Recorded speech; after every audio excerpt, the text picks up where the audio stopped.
I should mention that we are recording this, so that others will be able to watch, and I hope learn something as well.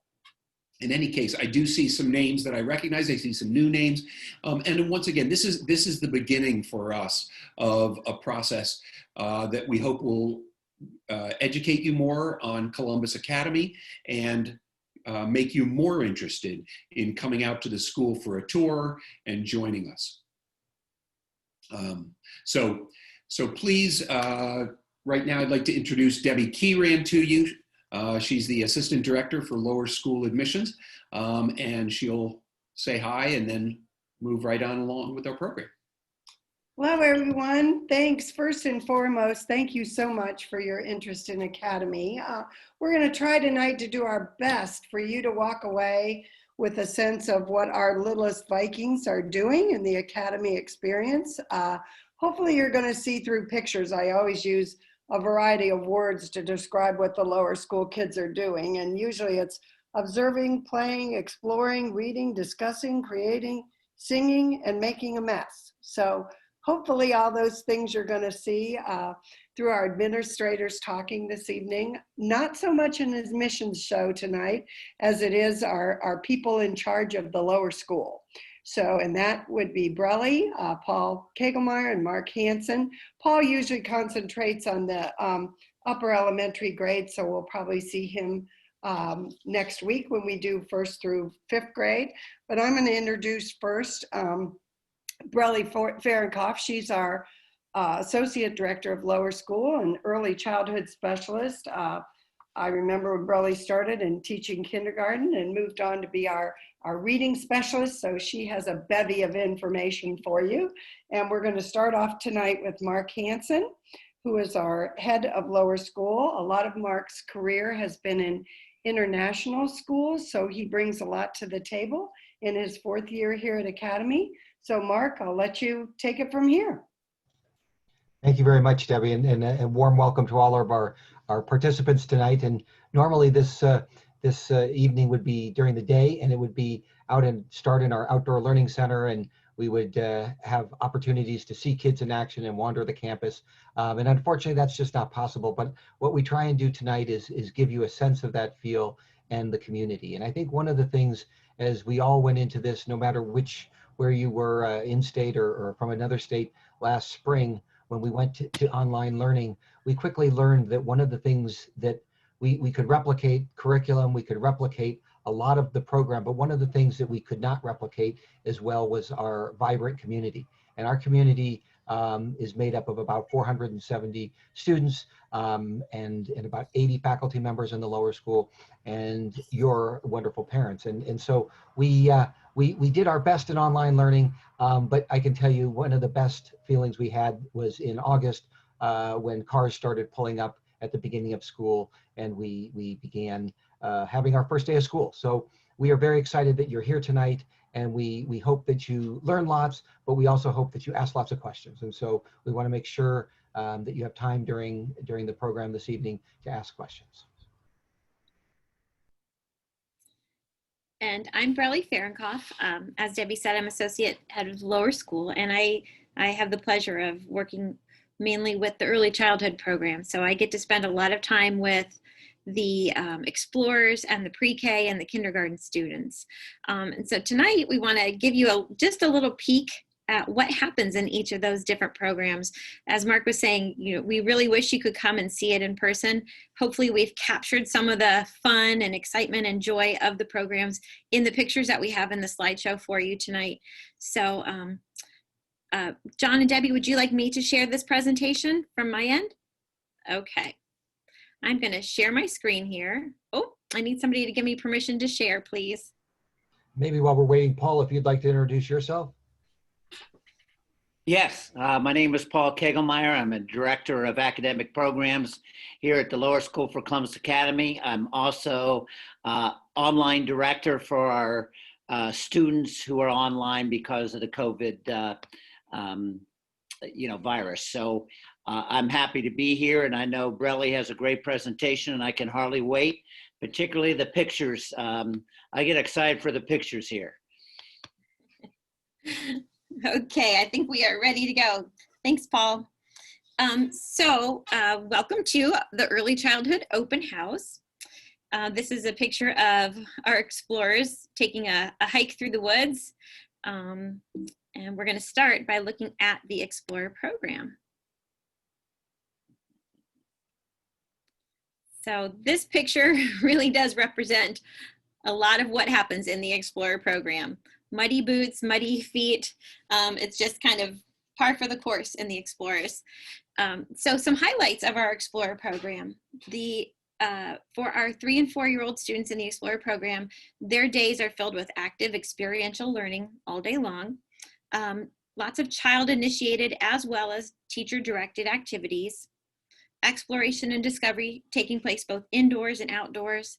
And really a lot of time is spent on building those self-help skills and independence, not just things like, dressing themselves, but also learning how to have relationships with one another and to solve problems independently and to get along with others in the classroom.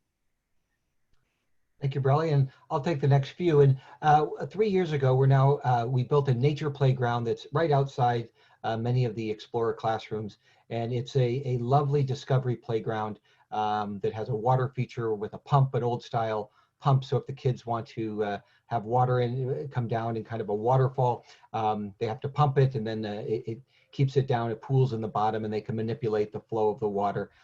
There's also the balance bikes, and there's a mud kitchen and a big Viking ship that we have built for the kids to just explore and to enjoy and discover.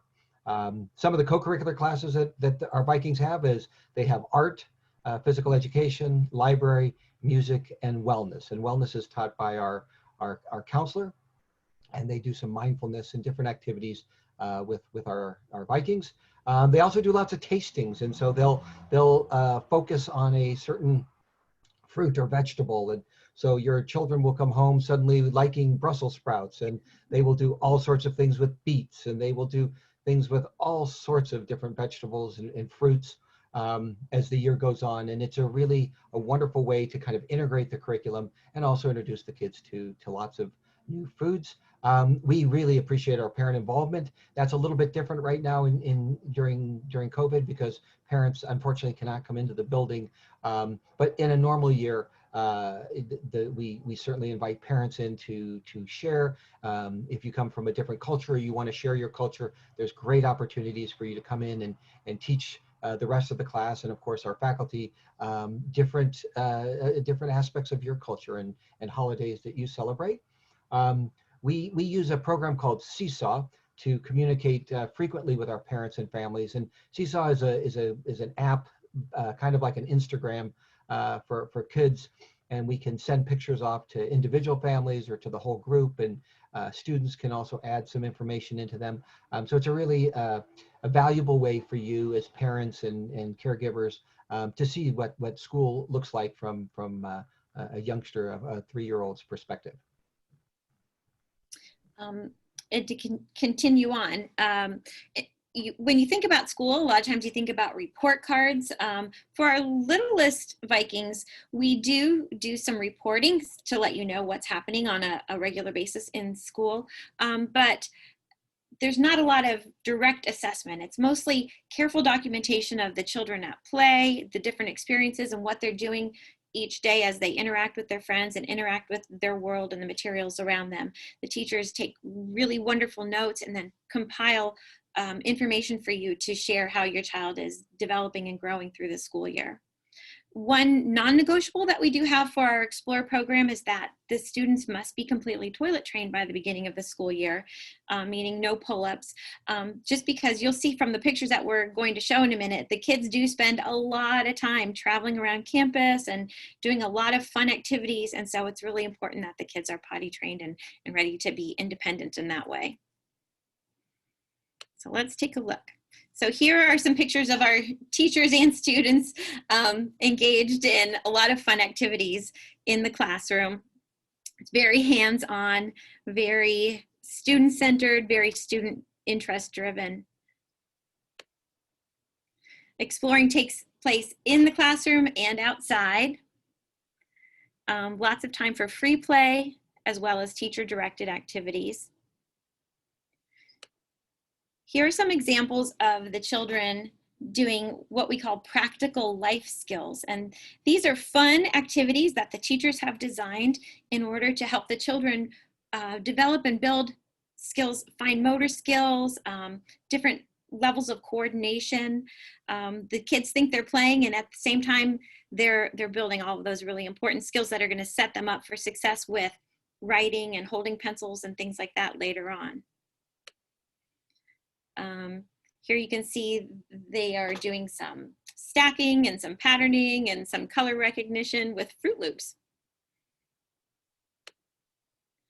This is an example of one of the tastings that the students have done so far this school year.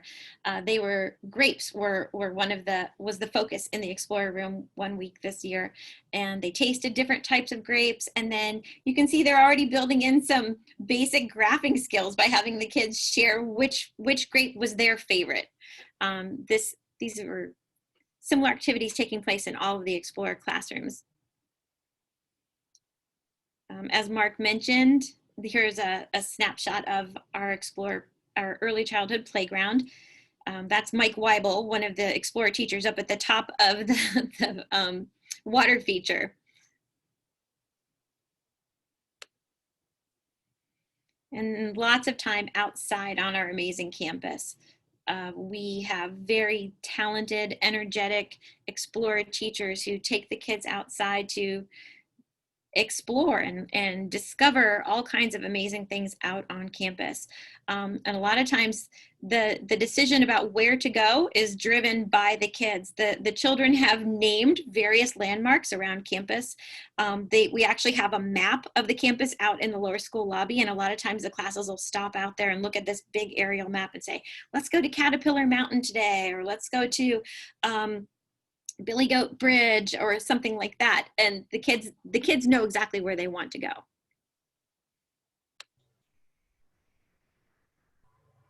Just some fun time outside. And this little one is actually making an A with Buckeyes here. She was trying out the first letter in her name.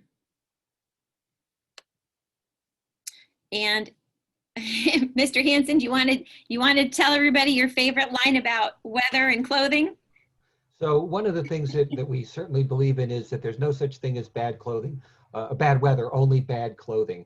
And so just so you know, if you're in the early childhood program, we go outside, and that means whether it's raining, pouring raining, snowing, cold, even when we have indoor recess, if it's reached our marker for having an indoor recess for the older students, the Explorer program and the pre-K and kindergarten, they still go outside because, as you can see from this picture, they're all dressed appropriately. And so the parents always bring in, a snowsuit, and they have gloves, and if they need, certainly a mask, a face mask for the cold. And so we go outside, and we believe that it's some of the best learning takes place outside. So that's one thing that everyone needs to know about is our policy about going outside and enjoying great nature trips. So let's take a look at our pre-K program. Some highlights of our pre-K program. So again, daily opportunities for active and experiential learning.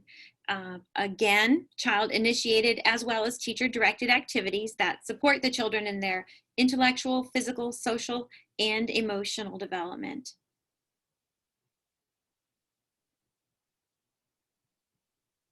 Our co-curricular classes are similar to the Explorer program with art, PE. They also have library, music, wellness, and we start swimming in pre-K. And we are just ready to kick off our swimming program this fall. And then we also add in Spanish. So as you can see, they have a full, a very robust and comprehensive program, not just in the classroom, but certainly with the co-curricular classes. Again, we use Seesaw with the pre-K families, and it's really something, a lot of the families share their kind of the password and the contact with grandparents and close friends, and so they can really see what's going on at the school. Literacy and math skills are taught through hands-on and developmentally appropriate activities. And Those are some kind of big educational terms there, but what we mean by that is a lot of our learning with math. You saw that graphing skill earlier. That's something that's certainly a math skill, and literacy is looking at books and discussing them and predicting what might happen in the next pages and what's going on in this page. And it's a lot of learning from kind of looking at things, but also with some specific things that are taught. Mark, what could you mention how the all the specials are working right now during COVID? Yeah, so what we have is, thanks, John, all of our homeroom classes are in pods. And so these are a group of students, and in the Explorer program, there's no more than 6 students. And in pre-K, there's no more than 9 students. And so the art teacher, the library, music, wellness, and Spanish all come into the classroom. The PE will take the students outside, and swimming will be starting, and it's of course in the swimming pool. But we've made lots of accommodations in the locker room and making sure that we're doing all the Franklin County protocols. But they continue on, all the co-curricular classes continue. It's just instead of going to the library, going to the art room, going to the music room, all of those co-curricular teachers come and teach their classes in the classroom. Thanks. Just to continue on with the curriculum in pre-K, we know that children come to us with a range of skills. And so we really focus on differentiating and meeting children where they are with their skills, be it in literacy, in math, even social emotional skills. So we have a plan in mind, but we know that children are going to need some individualized attention on various things, and teachers are ready to do that. And in pre-K, there's plenty of time for both indoor and outdoor play.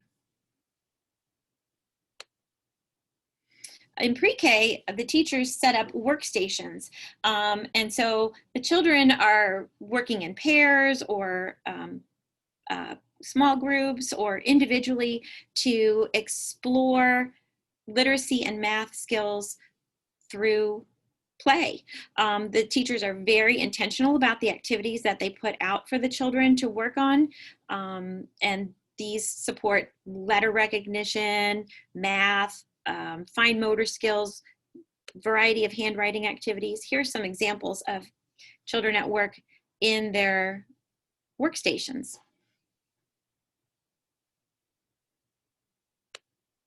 There's also a lot of time for free choice. And so again, we sneak in some academic development within the free choice time, but this is also a time for children to learn about problem solving, communicating with one another, negotiation skills, imagination, creativity, lots of socialization taking place.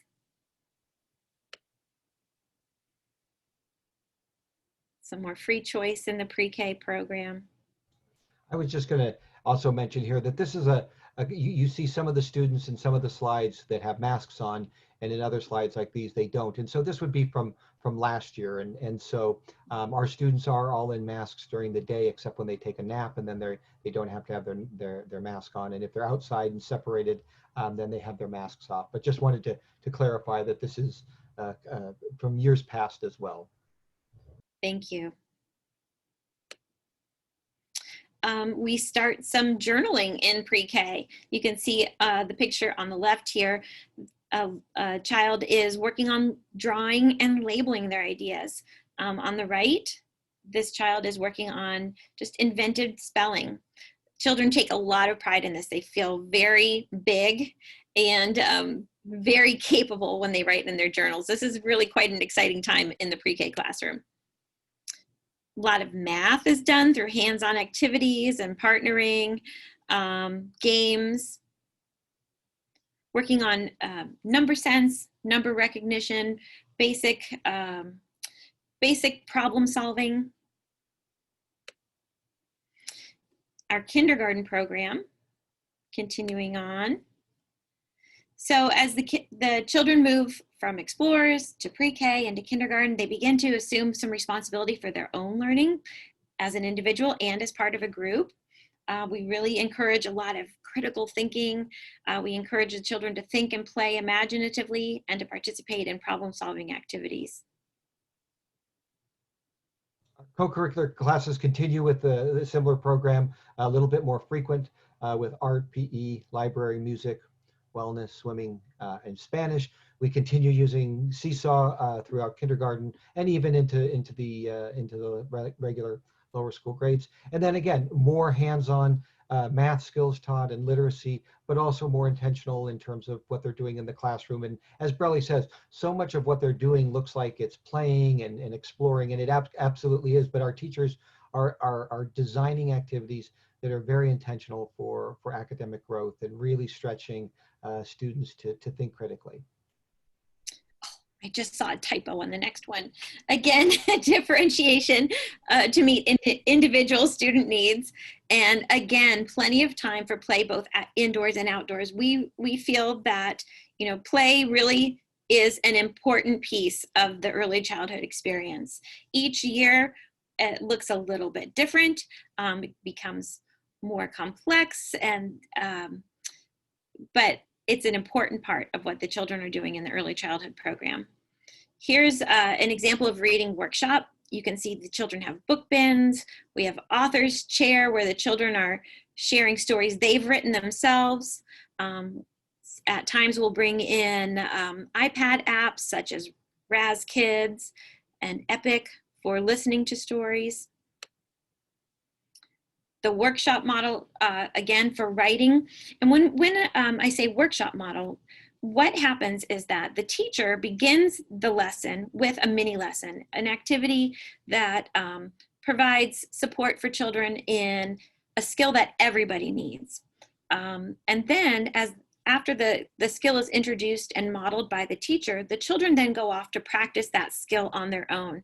I'm gonna go back here. These book bins that the children have a range of books in them. And so when I mentioned differentiated learning, that's where this type of activity really supports differentiated learning. The children have books in their bins that are really geared towards their independent reading levels and books that they can be successful with. So then they can take the skill that was practiced in the mini lesson and apply it to their independent work. And then during the workshop time, for both reading and writing, the teacher will then circulate and check in with the children individually and say, how's it going? What are you noticing about your work today? How are you using what we talked about in our mini lesson in your own independent work today? Math, again, is a very hands-on experience. You can see we do a lot of math through games and partnering, and we even bring in the outdoors. Over here, this little one has collected rocks, and this kindergarten class this year, the children all had the task of going out and finding 10 small rocks, and then they numbered the rocks, and then they were using them to practice putting the numbers in order. Social studies takes on an even bigger role in the kindergarten. You can see this picture over here on the right. The children are actually doing some research together, and they worked in partners to put together presentations for their class. This was in the spring as the kids were a little bit older, but this is a lot of time for communicating and sharing of ideas and partnering and collaborative work, which is just so much fun for the children.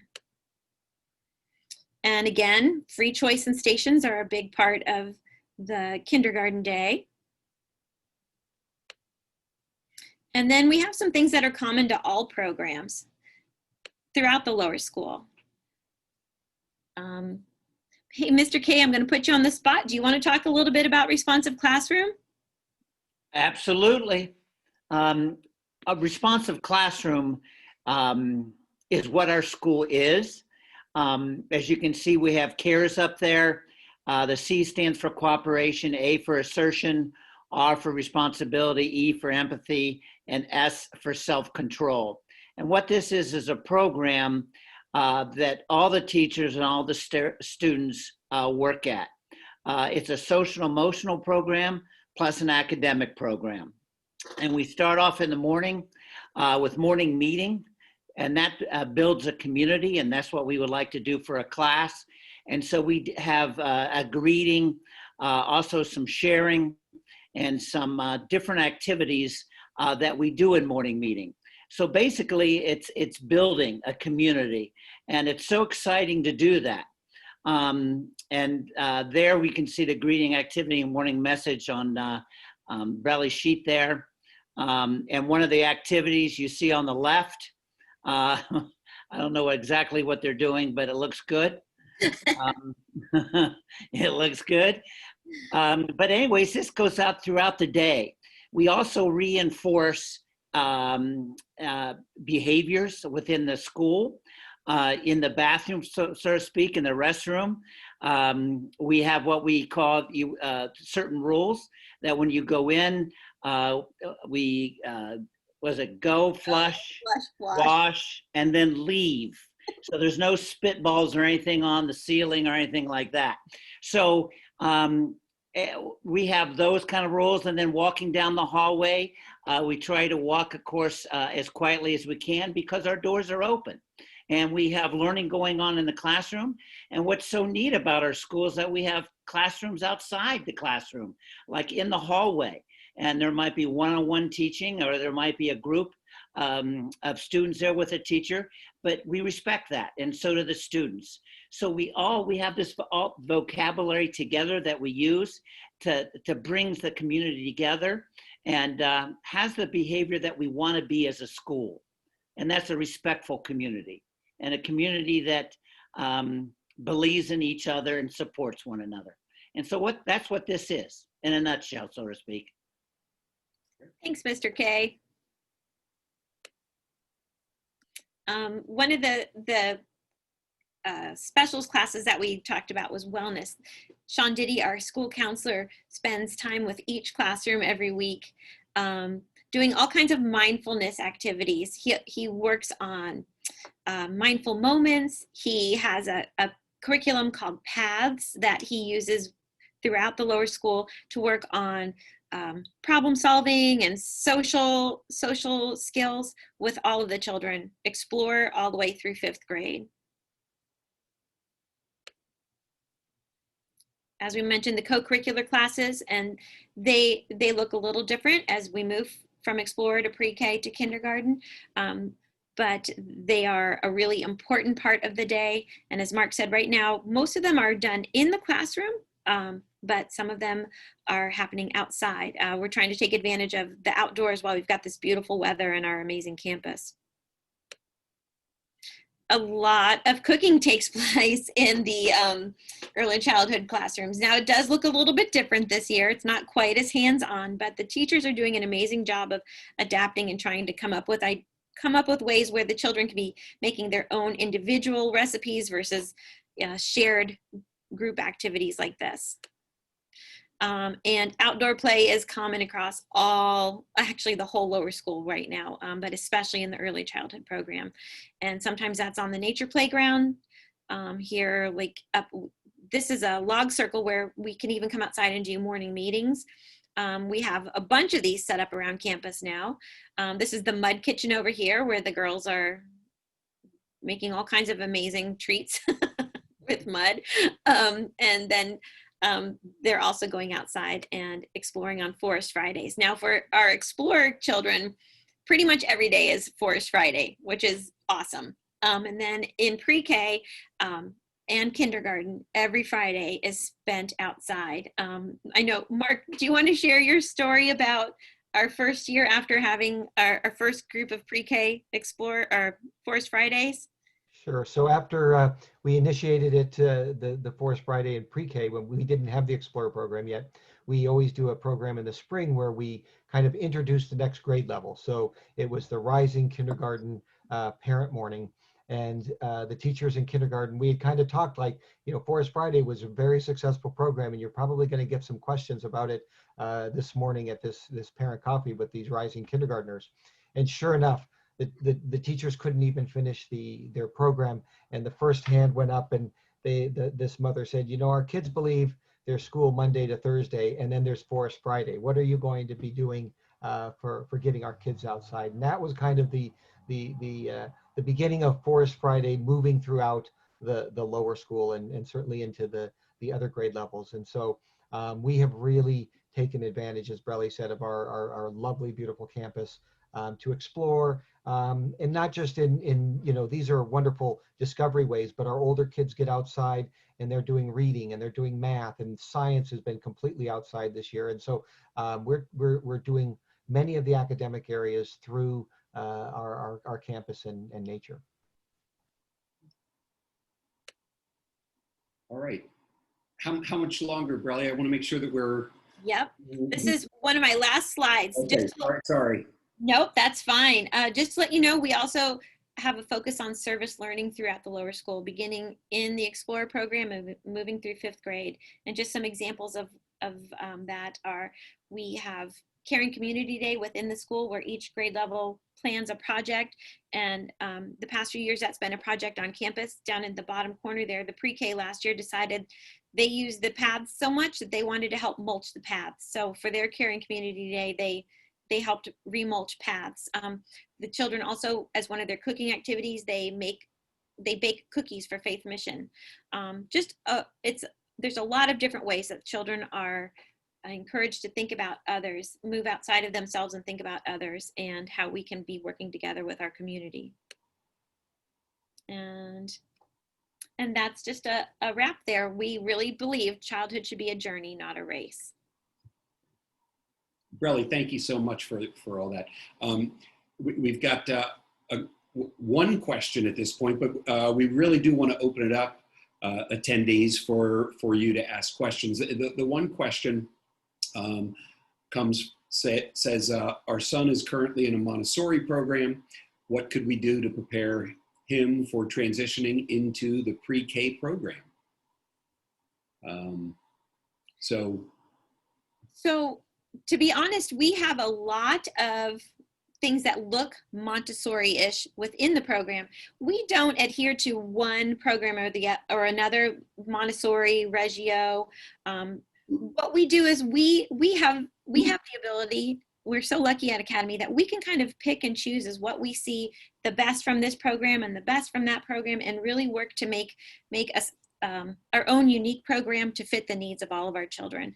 So I know that Montessori is pretty much most of the day is child-directed and self-initiated types of activities.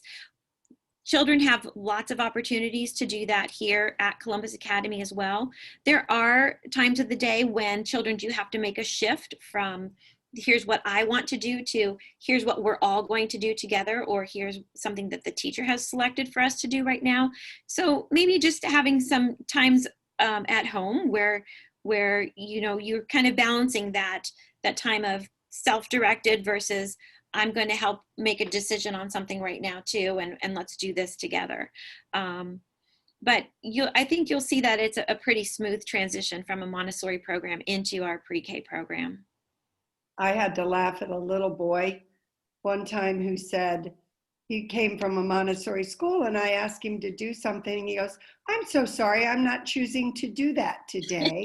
And I said, "Oh, sweetie, this is a no choice day."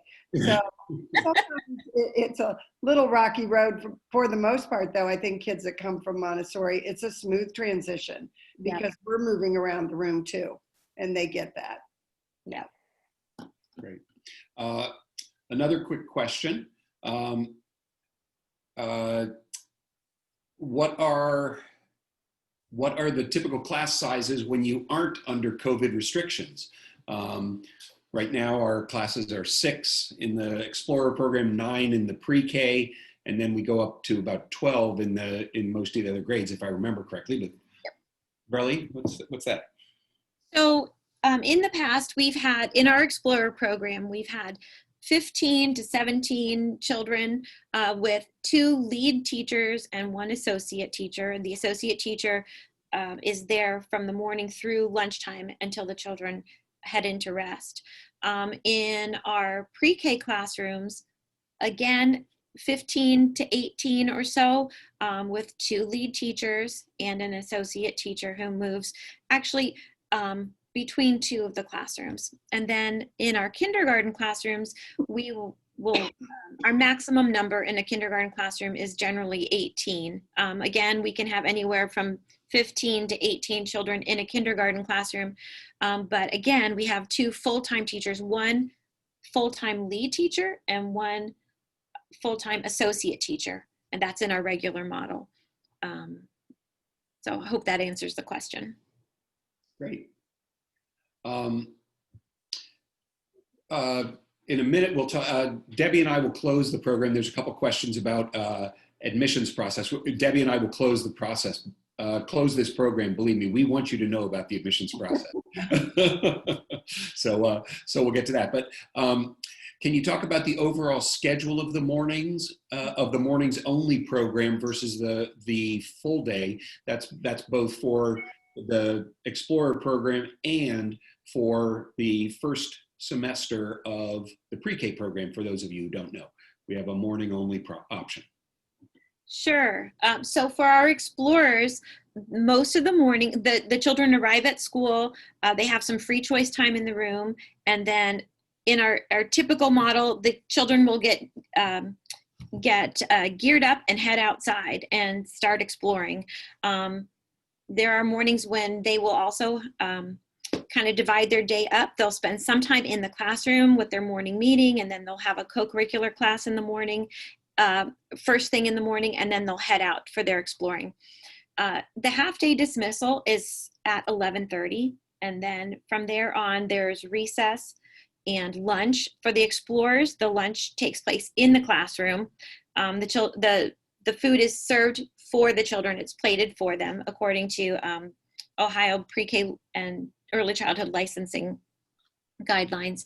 And then the afternoon, the children rest, and then we'll have a little bit more time for free choice and open-ended play and another snack in the afternoon. For our pre-K, the morning at the beginning of the year looks very similar to what the Explorers are doing at the end of the year, but then they start to build in more of that academic time with the workstations that I shared the pictures of and the free choice time. They also will have a special every morning.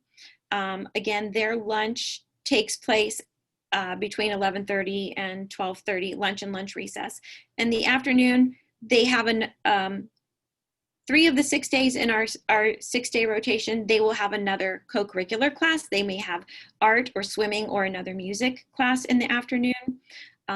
They will have a shorter rest time, and then they have more time for projects. So in the afternoon is a lot of times when they will do their cooking, or they will do something called Build It Bee Day, where they're doing a STEM activity, a STEM challenge.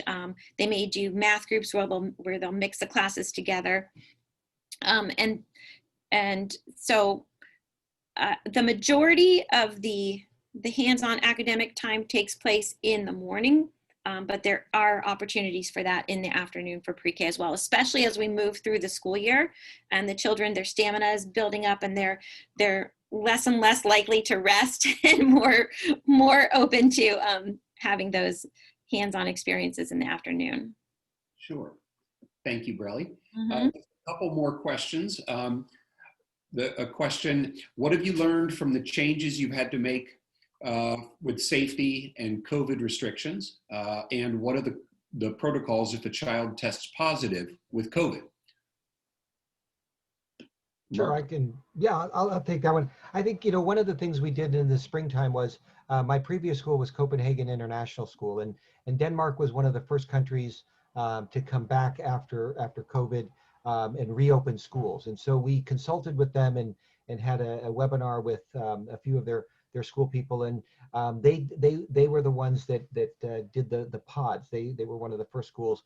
And so that's one of the things that's been very helpful for us, is that we our pods are of course in the classroom together.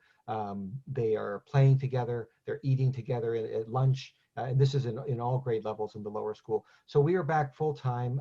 We came back after we had 2 weeks of kind of settling in. We've done a lot of spacing things. Our bathrooms are for one person only, directional hallways. So we've taken many safety precautions. We also are very strict with the masks, we were concerned, to be honest, that the little kids wouldn't be able to wear masks and it was going to be very challenging. And actually, they've done a terrific job wearing masks. And you look through those pictures, and it's usually now it's just kind of a reminder to touch them if they need to put it up over their nose. They've gotten very good with it. I think the second part of that question was what would happen if a student came down with COVID. And so the whole kind of the objective of podding a group of students is that you will only have 12 students, let's say, or 6 students in pre-K or in the Explorer program. You'll only have that group plus the teacher that will be quarantined at home. And so then the classes would go to online. So that whole group of students along with the teacher would then be online for those 2 weeks before they came back to school. And so instead of having a whole grade level, you know, if you had several grade levels eating in the dining hall at the same time and you had a few students test positive, you would pretty much have to shut down a whole lot of the school. And we've been able to make sure that that doesn't happen. And so far we've been very fortunate. We've had 0 cases in the lower school, and things are going really well right now. But we expect at some point, especially as we get into the colder months and kids are inside more at home and you know, holiday time seeing maybe relatives, that it's very likely that we'll have a case at some point in the lower school, and we've got those steps in place to continue the program, even if we do have to take a group of students and self-quarantine. All right, so let's see. I kind of got caught up. I was trying to share those pictures. I'll stop sharing now. I thought you'd be interested in those pictures of folks. Here are the results. Just as we sharing the results, I hope you can see that. Academic readiness, individualized attention in small class sizes, and outdoor play. Those are the winners today. Let's see, there's just a couple other quick questions, and we do want to, again, be mindful of your time. Is a question about online option. Is an online option available for pre-K given the impact of the pandemic? If so, if you had an opportunity to get feedback from parents who have opted to do online to see what their experience has been. Very interesting question. I don't know who wants to take it. I'll do the first part, and then maybe Brelle can lead in with the kind of how it looks in pre-K. But we originally we have about, I think, 469 students in the lower school, and we had 36 students from pre-K through grade 5 that opted for the online option, whether their own health was compromised or a family member, or for whatever reason they chose. We are now, I think we have right now, Paul runs our online program. I think we have 25 or 26 students. So we've had about 10 students return back to school. And so they're fully integrated into the homeroom class. We have these owls that will help project a complete kind of panorama and help with giving them more of a classroom environment. We're not an online school. We're the first to say that, but we provide a program for those families that feel it's important to have it. But you can't recreate a Forest Friday. You can't recreate some of those cooking things. They can do them at home with whoever's helping them. But I think that's part of the challenges of any school that's doing. You've got the vast majority of your kids back in school, but you have you know, 2 or 3 students in each grade level, or maybe a few more that want online. And so we want to provide them with a robust program, but certainly we can't mirror the program we're doing at school. And Brelle, maybe you could talk a little bit about the pre-K online. Mm-hmm. Yeah. So right now, for our pre-K students who are opting to be online, they are doing the half-day option right now, and so they are included from 8 o'clock on in the morning. The teachers have set up a really solid schedule with the families so that children know to log in for the morning meeting. They're included in the morning meeting. Mark mentioned an owl. The owl is this really cool camera that the teacher plugs into their laptop, and then it follows the voice of whoever's speaking around the room. And so it's very interactive. So the children who are at home zooming in, they're getting to see what's happening in the different locations around the room. the children are on for morning meeting. Then they stay on for the core mini lesson for the morning. If it's a reading mini lesson or a writing mini lesson or a math mini lesson. And then as the children move to practice their activities, the teachers have actually sent home every Friday, the teachers are putting together bags of the supplies that are needed for the next week. And so the children at home have the equipment and the materials that they need to participate in the activities. We also have our online coordinators in the background who are on the Zoom call as well. And so if children or families at home are needing some help getting connected, our online coordinator is the first person that they go to for some technical support. It's pretty amazing the way the kids have gelled with their classmates, be it in person or online. It's really cute. There have been opportunities when I've been in the classroom and I've seen the children who are in the room super excited about something that they did, and then they'll run over to the owl and they'll say, "Hey, look what I did. Let me see what you're doing at home." And they're talking to each other, and it's been great. As Mark said, it's hard to recreate some of those moments when you don't have the children all in person, but I think the teachers are doing an amazing job of trying to keep things connected. There are times when the children will log off and the class will go outside and do an activity, but they are back on for live interaction during the co-curricular classes, and they do a closing circle at like 11:15, 11:20 in order to say goodbye to the kids for the morning, and then they reconnect again the next day. Okay. Well, as I say, hopefully you got all your questions answered. And as I said at the beginning, we consider this the beginning of a conversation. So as questions arise, please don't hesitate to send them to admissions@columbusacademy.org. Debbie, do you want to talk a little bit? We've had a number of questions about the admissions process and very specific questions about what the screenings would look like as we go. And then after this, we'll let everybody enjoy the rest of their evening.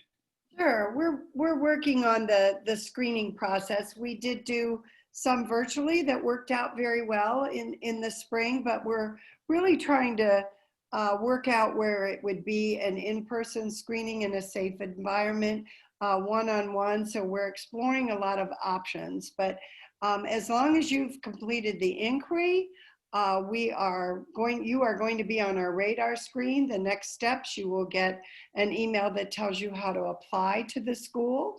And then usually screening will start in January. I think we are sticking to that. First round decisions then are made notification by March 1st. So if you wouldn't hear the committee's decision from us by March 1st, you would want to contact us. We're exploring some options for the explorers on maybe not coming in, but having parents do a video with your child. But we would certainly send you guidelines. I had to laugh. I work with a Boston consortium, and all of us just getting together over the country and talking about how this is going to be done, and several schools are going to do it. And they're talking about having to tell parents, please have your child clothed when they're doing this. You know how many fun things happen in the bathtub and other places. Those we won't be able to accept for obvious reasons, but we're coming up with some very creative ways to go about having your children screened. So we will be in touch. We will not let anyone slip through the cracks, and we are appreciative of your interest and your application.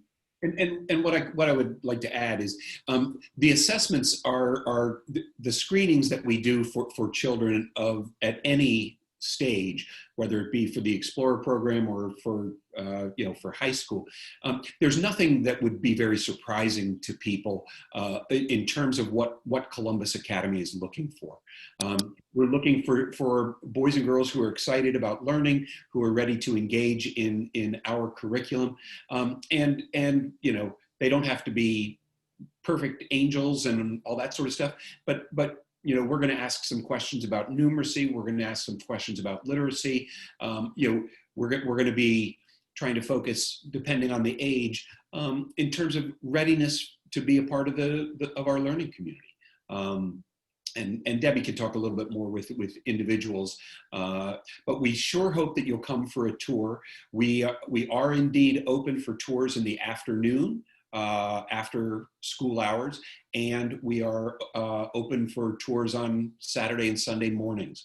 We have those led by our upper school tour guides, which gives you a little glimpse of the quality of student that we have. People walk away very, very impressed. I hope that you will take us up on that. Any last thoughts, panel? Oh, come check it out. It's a great place. And thanks for joining us this evening. Thanks, everyone. All right, we appreciate all of you. Thank you so much. Thank you.